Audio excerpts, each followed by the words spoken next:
Hi everyone, from me, Brent Graham of goodforthegame.co.za, and welcome to the Stage 12 betting preview of the Tour de France. Yes, we're into the mountains at last. It's taken 12 stages to get here, and we got a really, really exciting stage ahead of us, ending on the out-of-category climb, 13.5 kilometers at 7.8%. There's genuinely nowhere to hide in this one. Well, if you are new to the channel, hit the subscribe button and the bell to make sure you get notified of all of our previews. We're going to get into stage 12 in just a second, but let's first talk about the stage 11 results. As the stage counted 50 points in the green jersey race, it was considered a flat stage, but there were some pretty steepish climbs towards the end of the stage. And as predicted last night to a degree, we got quite a lot of chaos on the stage. There was certainly a couple of times where the general classification guys even got mixed up in some attempted breakaways. But ultimately, the race settled down, and the break did stick in the end. And we had a brilliant finish. It was really thrilling to watch. We had Abramson just holding off Schmidt in a sprint finish, two of them going head-to-head together. But meanwhile, for the last few kilometers, Mathieu van der Poel was chasing them solo and narrowing that gap. And yeah, it was really, really thrilling. At one stage, I thought Van der Poel was going to get there. Credit to the two of them. They never started racing each other until the very, very end. They worked together quite well up until that point. My 50-1 pick, Arnaud de Lee, came fourth there, but I can't really feel I was ever really in it. That final climb was too steep for him. I would have needed him to be a bit closer at the top and to have obviously got together. He could have had certainly a strong chance at the sprint finish.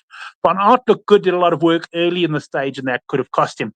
We certainly did have some drama out on Corso, because at one stage, I think Pogacar actually dropped back for a nature break, and it appears as though Healy and Vingegaard noticed he was back, perhaps not knowing why, and they actually attacked.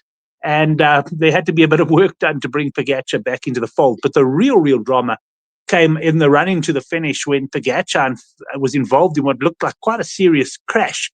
He managed to get up. His bike looked a bit buggered, and a couple of teammates dropped back. And the guys in the bunch stopped racing when they realized that Pogacar had gone down. And all the general classification guys finished together. Pogacar seems to be okay. I saw a video of him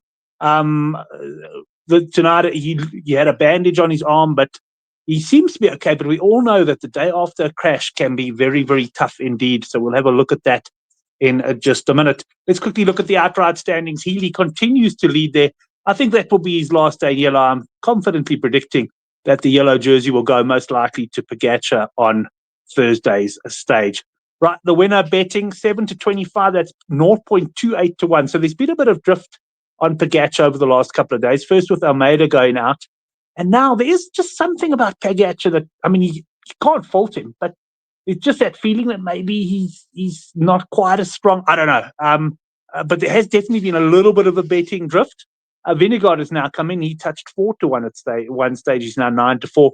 And Evenepoel there at 25-1. Right, let's have a look at the green jersey race. There really wasn't much change today other than Mathieu van der Poel with his third place moved up a bit. And Milan's still well clear there at 2:31, even though he didn't score points in the intermediate. I think he'll consider this a good day because Pogacar, of course, not getting any major points. So he is still well clear of them there. We'll have a look at the betting now. And we've got Milan, a very strong favorite, 4-25 favorite. Pogacar 6-1. I mean, if Pogacar is okay after the, if he's not injured or anything, certainly that 6-1 is still very much a runner. And then I wonder about Mathieu van der Poel. He showed no interest in the green jersey today, other than one sprint where his team asked him to be there for the intermediate sprint. But I'll, when we talk about today's stage, talk about the sprint as well. It is that stage of the tour where he could still make a late call to go for it. So I wouldn't discount him. And then you got Malia at 33-1. King of the Mountains, not much to report today. Martinez is still leading there. And if we have a look at the betting, Pogacar also drifted on that. He touched 7-10. He's out now to 5-4. And you got Martinez, who's come in to 5-2. I still think if Pogacar's at his best, he probably rates a pretty solid bet there at the 5-4 mark. Having a look at the big mover today, Skel Moser, there was some 25-1 this morning. There was, where he actually confirmed that he was looking to target the King of the Mountains jersey. And I did say we keep an eye on Healy. He has drifted slightly from 25-1 to 33-1. He has said that he wants to ride classification, but it's going to be interesting. If he loses a lot of time tomorrow, for example, then I think he will focus on something like a King of the Mountains.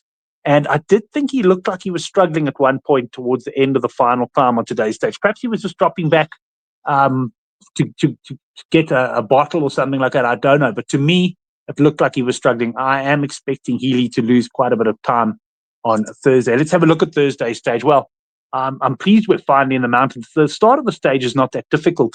So on the one hand, it'll be quite easy to control. On the other hand, also quite difficult for some of the mountain goats to perhaps get into the early break. We've had some real battles for the break over the last few days. So it's going to be interesting to see what happens. We've got the sprint finish there, the intermediate sprint at 95 kilometers. Now, my question or my thinking is, does Milan try and pick up points here, either by getting his team to control, or alternatively, does he try to get into the break? I noticed today he tried to get into the break a couple of times. So maybe Milan will try get into the break, but this is the sort of stage where if Van der Poel suddenly decides to go for green, there's a little Cat 4 climb here, 1.3 kilometers at 6.3%. Van der Poel is the sort of strong rider who can get himself into the break, or perhaps, really get his team to put the pressure on over that climb. And the sprint appears to be right at the bottom. So we could have a little bit of action there. I'm not really expecting it. But yeah, then we get into the mountains themselves. The Col du Soleil, 11.8 kilometers at 7.3%. A descent, and then straight up a Cat 2 climb, 3.1 Ks at 7.7. And then, of course, down to the Hautacam climb, 13.5 kilometers at 7.8%. That is an absolute brute of a climb. So what is going to happen? Yeah, I don't think we're going to get quite as long battle for the break today, but on this stage. But I could, of course, be very, very wrong about that.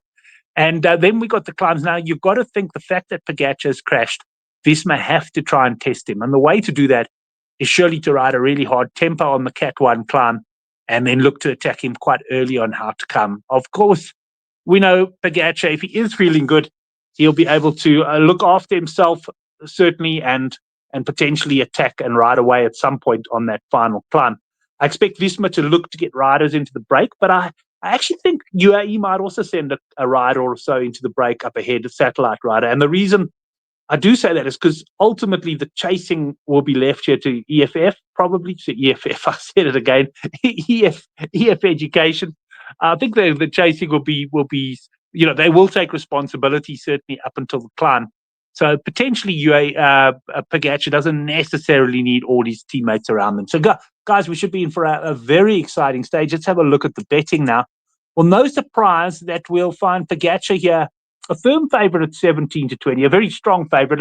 And let's face it, I mean, I can't see, I just don't see a scenario really with a break where a strong break has got a chance. But I really do think Visma are going to put the pressure on, and I think Vingegaard is going to try his best to take some time into Pogačar.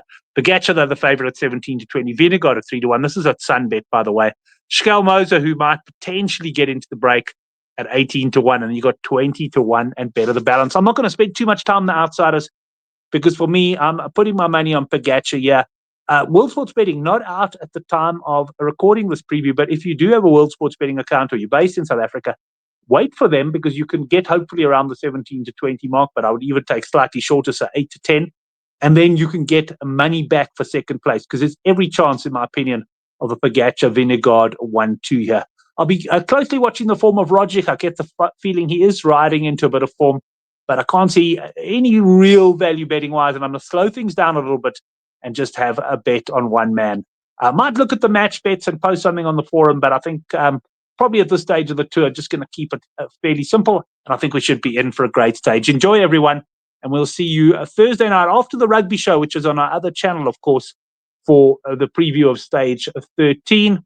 Which, from memory, I think is the individual time trial. Of course, it's a mountain one. It should be great viewing, and enjoy the stage.